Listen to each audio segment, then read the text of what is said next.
couple people to discover the best and worst discovery is a great car, but it's the worst because it's a titled vehicle, which means you're not just going to auction it off in the regular process. Almost every state makes you like tow it, and it's a whole complication. So you're likely to not really discover anything great, but sometimes we discover some decent stuff and it sells well in an auction.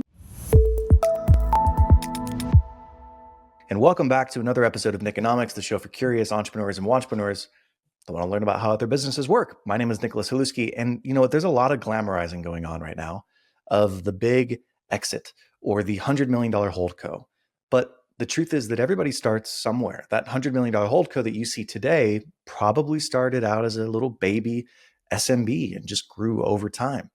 But everybody who's been successful started somewhere. They took that first step. Well, today's guest is Lauren Rothlisberger. She got started. Lauren is successfully managing 350 self-storage units across 3 properties, generating about $300,000 a year in revenue annually. And while she doesn't feel like she's playing in the big leagues, like the truth is, Lauren, you're here.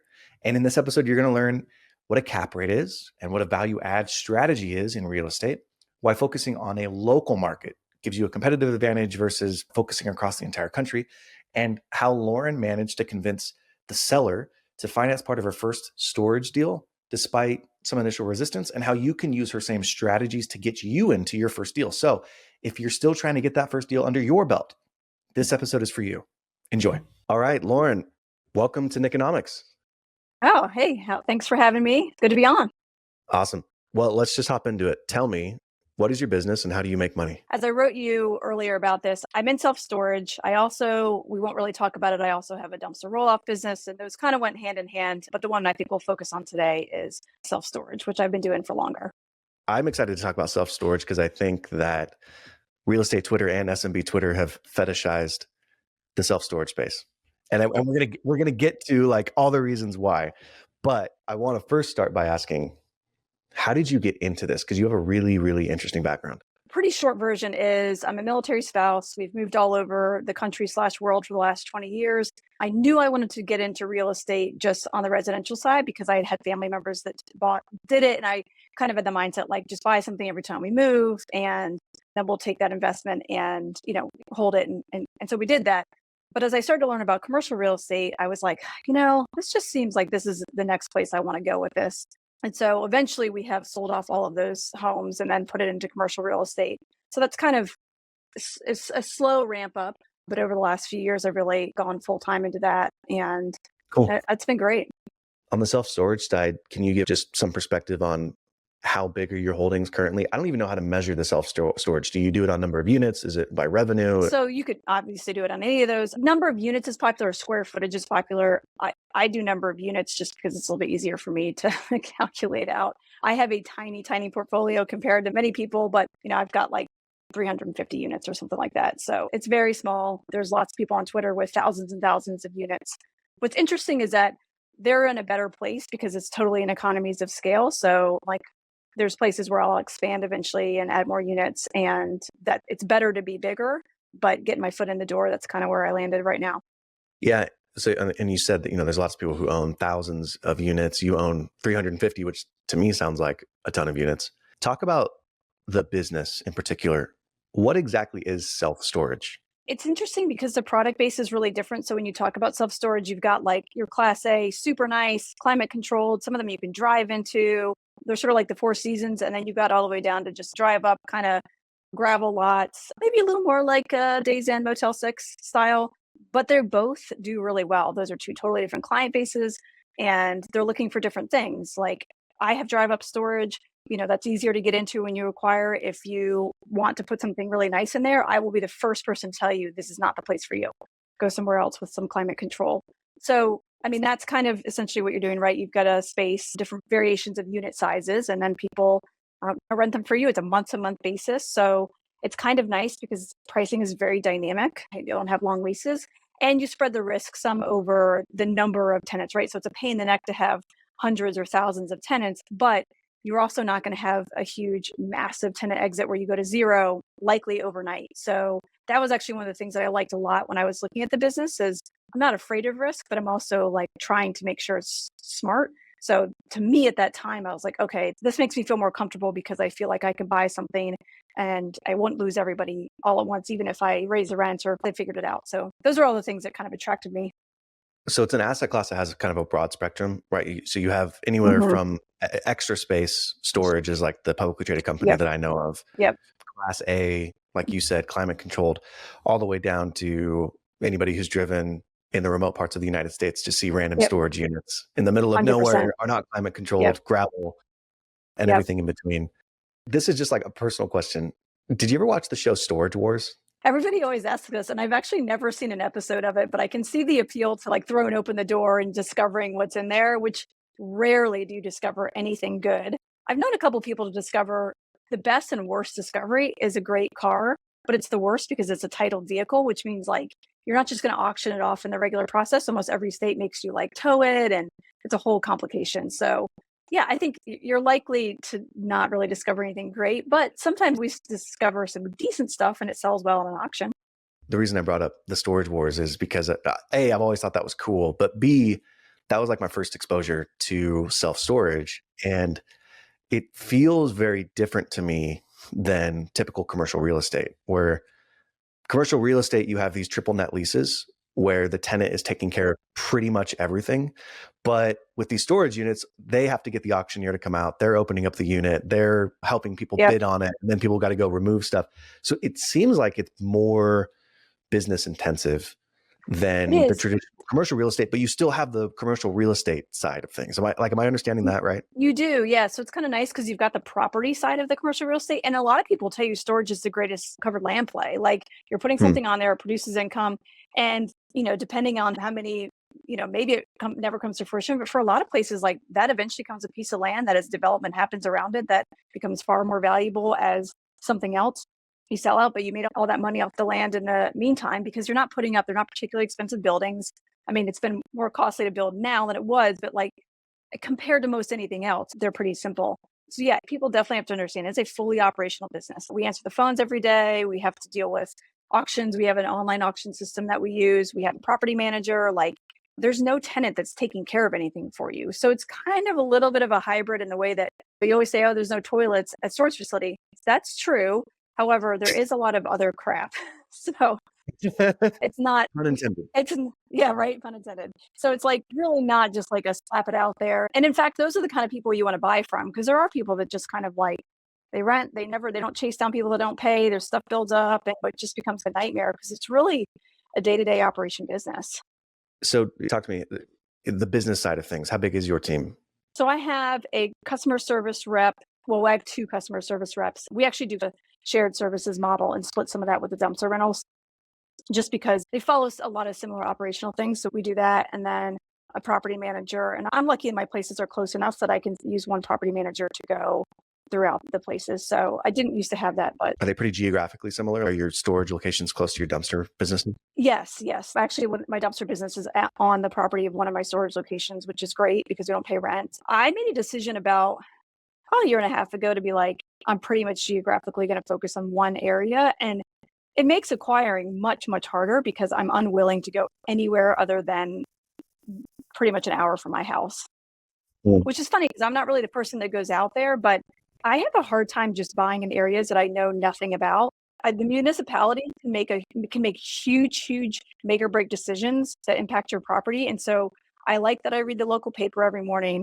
I read the planning agendas of the towns. Like I try to really keep up with what's coming in this particular area.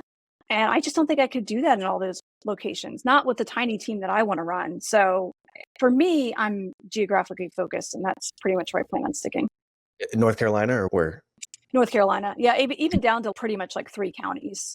I think it's interesting. There's a lot of people on SMB Twitter in particular. I'm sure I don't know real estate Twitter as well, but I'm sure they're very similar, where they're like, we just got to scale. Anything that comes across our desk, we'll take it down. Oh, the cap rate looks good. So this makes a lot of sense. And that's one strategy and it can work. Yeah. But my philosophy is I want to mitigate downside risk.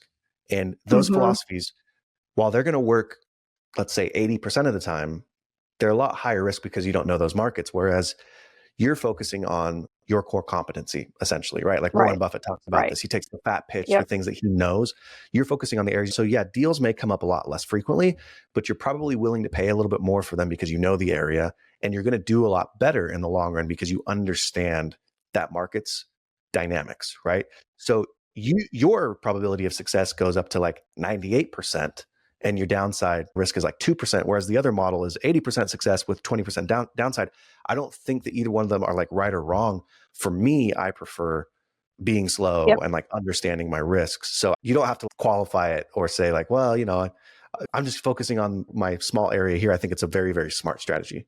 Yeah, I think like the whole concept, what I think, which is a Mungerism, is like no called strikes in business. It's just like I don't have to do those things. And I mean, I saw plenty of people go out and do it, especially kind of in the boom. And I don't know, it could have been very successful for them. But I also, a blessing, I think it turns out, is I'm pretty limited. Like it's really hard for me to get on a plane and go somewhere and look at a property at a moment's notice. Like I have 4 kids, I can't just do that. And so it actually became, I think, a really good constraint because it forced me to start thinking about like, I don't even want to have to do that. So, and then it slowly evolved to me being like, no, I'm not comfortable with that. And that's just all it was for me. So my business partner, Chris, and I, we bought a mobile home park or RV park in Waco, Mhm. Texas. No, it wasn't Waco. Some city. I can't remember what it was. And it looked great. Cap rate was amazing. Chris had experience in that space, but it was a crappy investment because we didn't understand the city dynamics. And one past ordinance that was in the pipeline kind of screwed us from our underwriting thesis perspective. And we ended up having to like divest the park. We didn't lose money on it, but we didn't make what we thought we would. And that was just a reminder to me of like, okay, it may look good on a spreadsheet and you may feel good about your underwriting criteria. But if you don't know the local market, right? And you're like, oh, I'm narrowed to 3 counties. If you don't know the local market, Probability says if you have enough money out there, it's like a fund model, right? And you distribute your risk. And if you have great wins and great losses, you're going to come out maybe on top anyway. I mentally don't really operate that way. For me, it's best to stay focused. So you have 350 units. How many properties is that across? So that right now is 3 properties. I had an interesting 3 years because I bought my first place. I ended up deciding to sell it, take chips off. Like I could see that the market was probably going to turn. And I was like, let's take a win as a win and move on. Even though I originally bought it, I was like, I'll just hold it for a long time. But I've since learned that my theory is more to probably, if you were going to say a ratio, buy 3, sell 2, keep 1, kind of like in the long run, that's sort of the idea I'd go with. We'll see what comes of it, but it's hard to hold everything because it's hard to then pull money back. So anyway, sold one, bought another one, but then actually we sold a big chunk of it to the state for a road expansion, which we knew was coming, and we did quite well on that sale. And then since then, I've been trying to place that money as I got it, and that's been a real struggle because there's really nothing. So kind of stuck there, and then bought another one last summer. That's about right. I want to talk about 2 things. The first one is like the nitty-gritty business economics.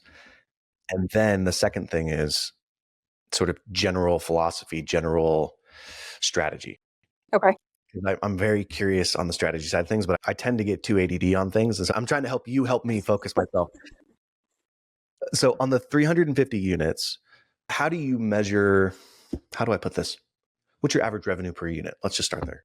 I'd have to really break that down because it's not that simple because we have all different sizes, right? Okay.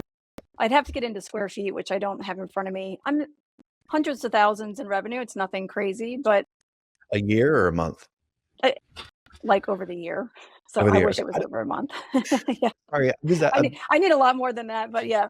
So it's tough to say. So like, we kind of go by square foot. So like if you have a 5 by 10, you're going to have a higher per square foot amount. So maybe it's $1.25 or whatever. The larger your unit get, the more diluted it gets. So then you start having less per square foot. But you can't just be like, oh, we'll put all 5 by 10s in there. Well, no, because those don't really rent that well. So you have to find this balance and like what the market wants and then find the right rate to match it. It's a little harder question. 350 units, typically by square footage. What was your top line revenue last year? I knew you were going to ask this question. I know it gets complicated because I sold some stuff and I'm trying to think back. And then I bought something, 300,000. 300,000. Yeah. So without the sales or anything, I'm talking just revenue. Sure. Yeah. Okay. So 300,000 on 350 units, rough estimate, $1,000 per year per unit. You're looking at somewhere in the ballpark of like $80 per month per unit on average. Yep, Okay. that is a very fair average to use. So Okay. give take for sure, but My question is, I come from the healthcare world, and mhm, in skilled nursing facilities, occupancy is like a really big mhm. deal. And I know that in commercial real estate, occupancy is a really big deal. What is occupancy like in the self-storage space? So this has been very interesting for me because I came in the boom, right? So I bought my first place in June of 2021, and things were like, you're thinking everything in occupancy is like 90 to 95%, which then allows you to push up your rates quite a bit. I think people that have been in the business much longer, which luckily I done a good amount of listening to, I'm talking 10, 20 years, it's going to vary a little bit, but if you're 75% occupied, you're probably in a pretty normal average range. I mean, ideally, you're hitting 80, 85. But I think if I'm going to underwrite it today, I'm going to underwrite, well, initially, I'm going to underwrite a big drop because I probably am going to raise the rent if it's a value add. But I mean, I'm going to underwrite it probably like 70% occupied and call that fairly stable to 75. I think that's a huge expectation management that's been having to be done among people with storage, like getting back to what it used to be. So the majority of the deals that you're looking at, you're going to raise rent. Yeah, I generally don't think I'm the person to come by right now if I can't raise the rent just because I'm trying to Mm. do value add. I would love to be in a position where I was a little more okay with just a stabilized core asset, but you just don't get as much off of it. So Yeah. there's definitely So more money to be made in value add. so off of $300,000 a year in revenue, what do you net off of that? About 25%. That's Wow. kind of where we land. Yeah, it's not bad. Now they're throwing your debt after that, but yeah, Yeah, it's yeah, yeah. it's pretty decent on revenue margins. But I will say this too, and it's the reason I'm struggling to answer some of these is because each of these are their own entity. So like all the numbers don't get it put into a pool for me. They're Yeah, different. And yeah, so yeah. one of the things with storage is that the smaller your facility, the worse your economics are. Economics are. Yeah. So like, way better to have more units and your profit margin is going to be much better the more units you have because your costs just don't go up that much. So like you were telling me you have 2 customer service reps, a facilities manager, and what were Mhm. the other positions? That's it. That's all. I mean, Okay. I just have So those. so if you added another 350 units, literally Mhm, double the size, do you need to mhm. add, like, what other positions would you need to add? I would probably add more hours to my property manager because I don't even have like they don't even need to work full time. I mean, it's not they cycle the facilities and take care of things. They don't do lawn care, like we pay that stuff out separately, but just on management, I would have to add very little. My customer service reps, the reason I have 2 is just because like I said, we do shared service, so we kind of roll in answering the phones on both, and so that just gives us more hours of the week and some flexibility, some backup. So it's paid out almost like time and a half, really, instead of 2 full people. So I really wouldn't need a lot more at this point. Sure, there's a Interesting. point I would, but Who does the invoicing? Who does the collections follow-up? Who does the contracting? Like, all of that administrative stuff? all my customer service reps, Oh, okay, they so they do, handle all that. yeah, they do all that. So it's not just answering the Awesome. phones. I mean, they do all the making sure that payroll is not payroll, sorry, that all the rent is run, and then they chase people down and call and bug them and text them, and they run the auctions process as well. So we kind of there's a whole process you have to follow. And Every state's different. are they onshore or are they offshore? Offshore. Okay. Yep. So I'm just doing the math in my head, right? Like, I have 2 offshore, even if they're full-time customer service reps, 1 full-time property manager. I'm probably looking somewhere in the ballpark of $100,000 to $150,000 a year, fully loaded costs. What are the other and like, you don't have to tell me high or low. I'm just doing it in my mind. What are the other expenses that you're paying? Because you're getting to 25% net margins, but there's obviously I'm getting to 50%. So like, where's the other Yeah. 25 coming So in? marketing, a lot in marketing dollars. We Mm. pay a lot to Google Ads. That's definitely where we spend a whole bunch. And especially in the beginning, like I've actually started to pull back some on my Google Ads pretty recently because we have a lot more SEO going for us than we did in the beginning. But in the beginning, you have nothing. So when I bought my places, I didn't keep any websites. I didn't keep names. I started from scratch. First of all, actually, 2 of them didn't even have websites. I rebranded. So I dumped a lot into Google Ads. There's a bunch there. Lawn care, some repairs. So like the other thing you have to I mean, some of it's capital improvements. We do some of that too. But like if a door goes down, it's a pretty expensive repair. So you definitely have these things that chew up your, into your operating expense. But marketing is our biggest one. Okay. And I'm going to drill into marketing. I wanted to circle back on something you said earlier, that you said your dumpster rental business was good because you don't have to pay rent because they're housed at one of your locations. Mhm. You are like paying rent though, right? Like to the business. Yeah. I mean, I should be paying it. So let's put it this way. I have it as a line item, but I've Okay. only been doing that for like 4 months. So I was yes, going it to should say, be like, done that way. you could be saving a lot on taxes. Yeah. You know, if you're paying that rent. I'm so early in that business, so I haven't done it yet, but I will, just because I'm trying to get like cash flow positive on it, and it's just don't want to do it yet. But yeah, it's also like a funny one because those are only owned by my husband and I outright, so it's all passed through. So it's gonna like it's an expense I can write off, of course, but that one's a little bit different. So How many dumpsters do you have? right now I have 12. I did an episode with Buddy Gallo. He's the dumpster rental guy. I talked to him a decent amount, so not like we chat. Yeah, it was a really, really interesting conversation, how he got into it, all that stuff. But my takeaway from it was like, all right, if you're going to do it, don't just buy 1 or 2 dumpsters. You got there's a certain point where you kind of have to buy at least 10 to 15. At 100%. Like you cannot make it on those tiny little numbers. I mean, even where I'm at now, like I started this in February. I bought my truck in January, and then we had to wait for some dumpsters to come in. So we kind of started in February.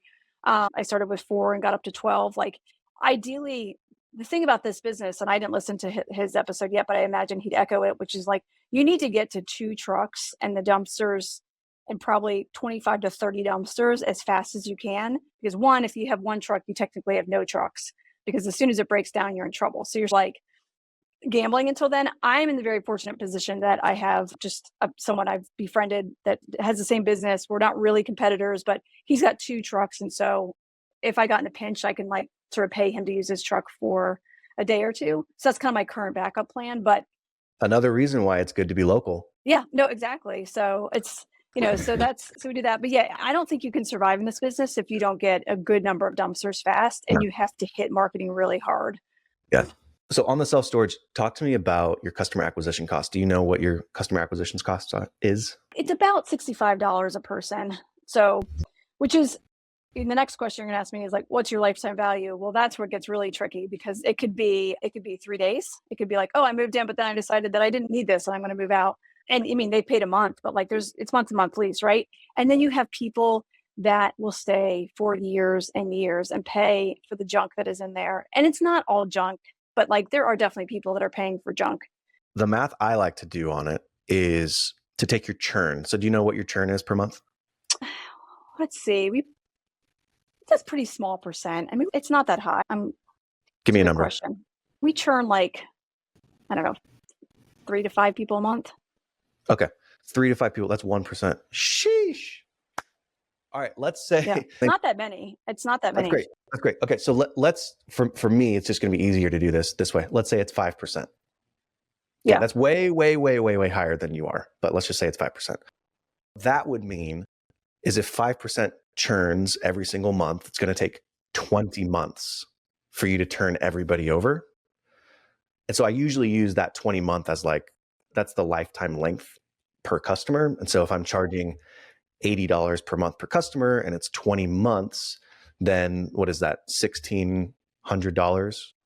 Yeah. So you've got a pretty good return on ad spend. Right. I think it's one of the things that people like about storage is generally your return on your spend is pretty good. And of course it varies. If you want to get in the nitty gritty, it varies much by unit size. Like the small ones are churn much faster. The big ones, people put too much crap in there. They don't want to move it. And then, so they stick a lot longer. Get into those economics as well. But how did you buy your first? Was it just you and your husband? Did you go out and raise money? Did you have just a small amount of cash you bought through the SBA? Like, what did that process look like? We tried to go through the SBA originally. Did not end up going that route, mostly because the seller, who's a friend of mine now, he didn't want to turn over his tax returns, which is a non-negotiable for SBA. Like he's just like an old, these old kind of, I love him, but old curmudgeon guy, just like did not want to do it. And he's the kind of person that's like, if he says no, that just means no. We did have a little bit of family help. So my mother-in-law threw in a small amount into the investment, and then my husband and I, so it was just the 3 of us in that one. And long and the short of it is that we ended up going out to a commercial bank and got a loan, but I had to get a portion of it done with the seller. And no, the broker I was working with, I've really only used a broker one time before, but it was for this first buy. And he was like, he's never going to do seller financing. He'll never do it. And I was like, well, I mean, let's just go talk to him. So luckily I persuaded him to do the seller financing. And that was kind of what got it over the finish line. That at the time, I mean, it still is now, like people buy stuff so much more money, but for me, it was a lot of money to make that purchase. How big was it? Like, how much did it cost?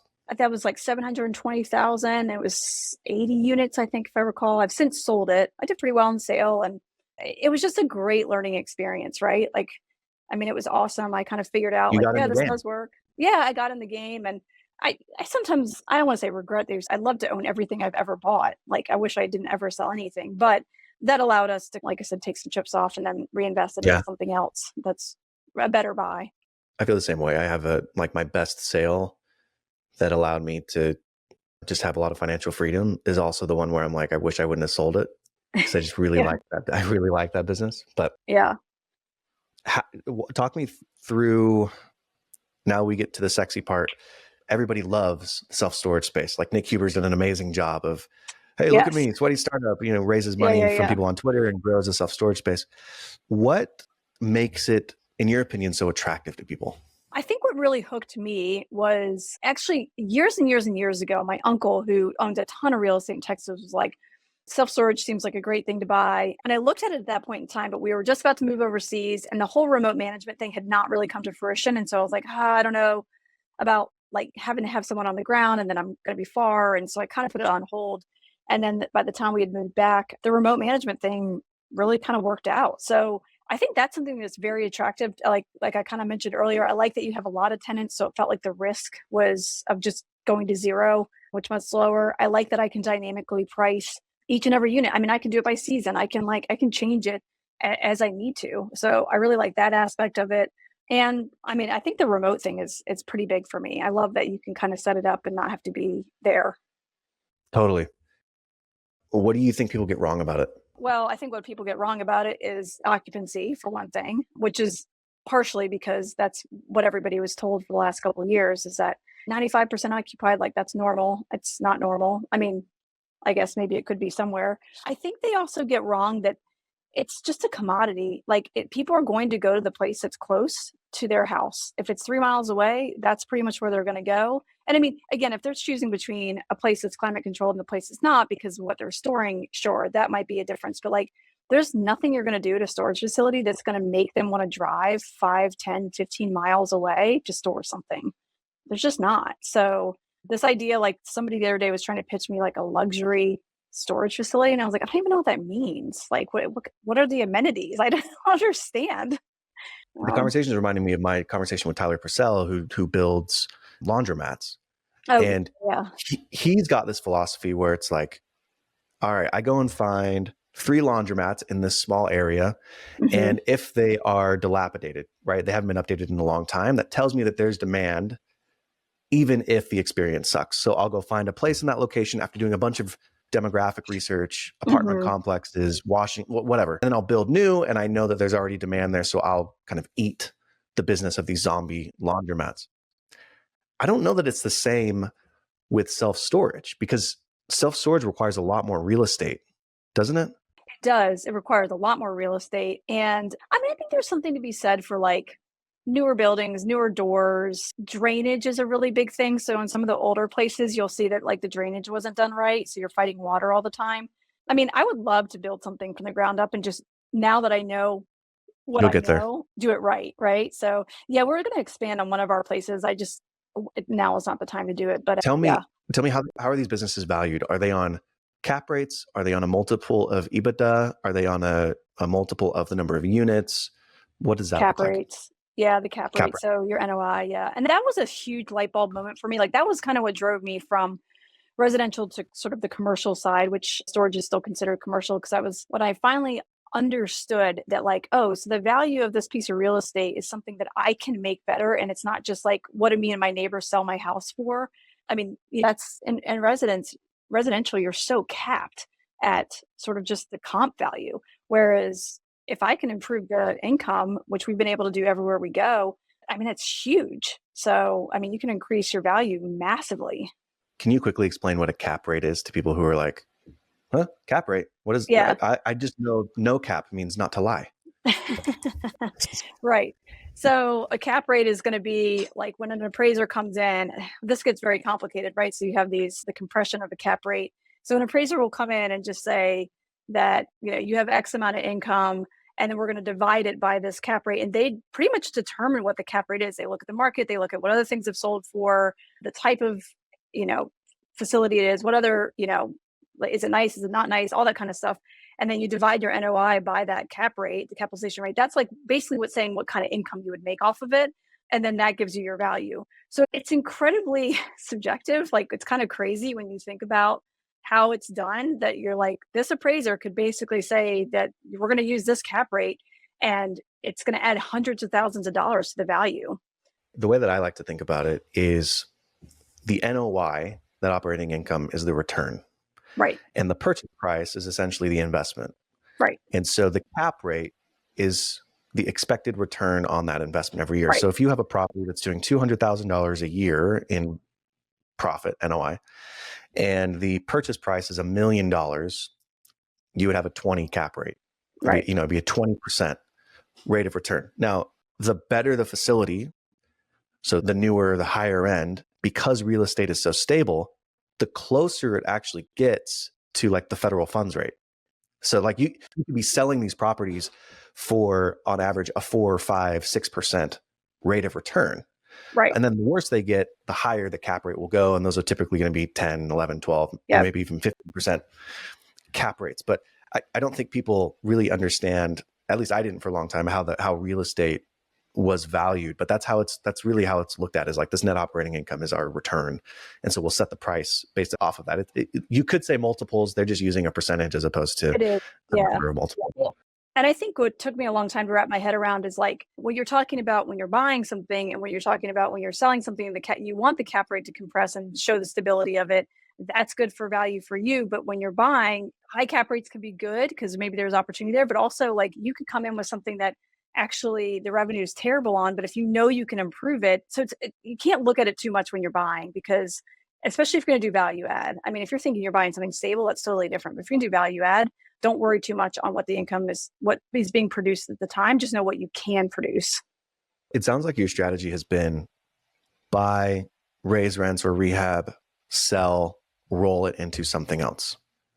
Yes. So far, there's one for sure that I'd like to hold. But yeah, that's kind of where I've been right now. Yeah. What's your goal over the next, let's just say 5 years? Where do you see this company going? Great question. I've changed a few times just because I think the economy has made it a little bit harder to get where I want to go. But I generally am like, if I could just add 2 to 3 properties a year, that'd be amazing. I've not been able to do that at all the last couple of years. And I'm certainly not going to make bad decisions because there's a goal. I think my long-term goal would be more along the lines of build stuff, eventually do a sale where it's a portfolio sale, and then get to the point where I'm more an LP side and not running as much. I mean, when I look at like a 10-year span, I'm in my mid 40s. I'm kind of like, there's a point where I'd be out on the operational side. That's definitely the weeds and the grind. I'd like to LP eventually, but I mean, it's tough because you're never going to make as much money as when you GP on the deal. So what advice do you have for somebody who's mid 20s to mid 30s who wants to get into their first self-storage real estate deal?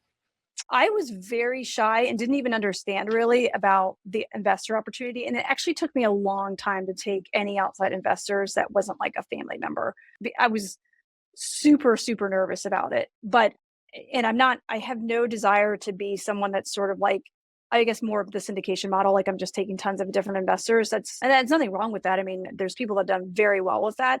It's not my comfort level, but I think if you're in your 20s, find a capital partner. They're probably out there and you just don't realize it. And then do something, do a quadplex, something kind of small, and learn how to do it. And then you could bring in another partner or two. Like one of my favorite guys that owns storage. I mean, his story is just so great because in 5 years, he really went from like single family just to thousands of units. And took just a few partners, like people he knew, and they just kind of built and built and built. And there's some boom on your side too, sure. But like, you don't have to, it's not, I think people think it's like all on your own or syndicate with, tens of hundreds of people, and there's an in-between. What advice would you give to, I don't know, someone in their late 30s living in Boise, Idaho, who has some disposable money that would love to get into the self-storage game, but doesn't know where to start? Uh, Like, what would you tell me not to do it? no, I wouldn't tell you not to do it at all. I definitely tell you to do it. You know, all the operations. And we didn't really talk about AI and what's coming there, but I think like there's going to be like another iteration of probably more and more automation. Like I've been thinking a lot more about not just how do I increase revenue, but how do I, compress my costs even more, bring those expenses down? Like, how can I make that even better? So, yeah, I think there's tons of opportunity. I'm looking at making some investments, and the two spaces that are the most appealing to me, well, commercial, I'm going to start with commercial real estate is most appealing to me, but the two spaces within commercial real estate are self-storage and mobile home park, RV parks. Yeah. But on the self-storage, I know that it's not just going to be, oh, I'll hire an operator or set it and forget it. Right. It's passive. No. At the same time, I know it's not going to be as operationally intensive as some of the other businesses that I've run, but I am like just trying to weigh it out, kind of pros and cons. What advice would you give to me? Should I partner with somebody? Should I buy something and just take it slow? What would you say? You're good at the partnering things, so you probably find and you guys do this, right? Like you do the partner and with an operator, you can probably find a young operator that's going to do most of the operations for you. True. And then get a slice of the equity. And that's one of your playbooks. So the other thing I look at is like, I'm in the process of building one of these right now, is more the trade contractor storage. So very similar to self-storage, but you're talking like, I'm doing a 12,000 square foot building, 1,500-ish bays, about 8 bays. Those numbers aren't quite right, but that's generally what it is.